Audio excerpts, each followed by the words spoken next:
సినిమాల విషయంలో ఎన్టీఆర్ మాత్రమే కాదు, రామ్ చరణ్ కూడా ఒక నిర్ణయానికి రాలేకపోతున్నాడు. అందుకే చేతిలో ఉన్న సుకుమార్ మూవీ తప్పితే ఆ తర్వాత వచ్చే సినిమా సంగతి ఇప్పుడు ఎందుకు అంటున్నాడు.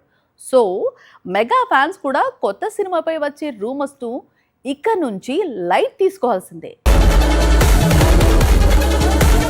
పెద్ది తర్వాత సుకుమార్ దర్శకత్వంలో రామ్ చరణ్ నటించే చిత్రం సెట్స్ పైకి వెళ్తుంది.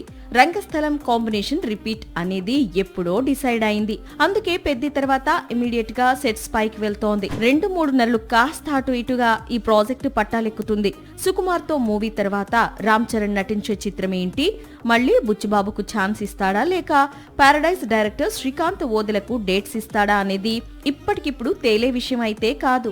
ఈ విషయాన్ని రామ్ చరణ్ టీము కన్ఫర్మ్ చేసింది. ప్రస్తుతానికి చరణ్ ఫోకస్ అంతా సుకుమార్ సినిమాపైనే ఉండనుంది. పుష్ప సిరీస్ తెరకెక్కించేందుకు 7-8 ఏళ్లు సమయం తీసుకున్న సుకుమార్ ఇప్పుడు రామ్ చరణ్ తో చిత్రాన్ని మాత్రం ఇమీడియట్ గా రిలీజ్ చేస్తాడు అని చెప్పడానికి లేదు. పుష్పతో బ్రాండ్ క్రియేట్ చేసినట్లు రామ్ చరణ్ చిత్రంతోనూ ఒక పాన్ ఇండియా సెన్సేషన్ సృష్టించేందుకు సుకుమార్ రెడీ అవుతున్నట్లు సమాచారం.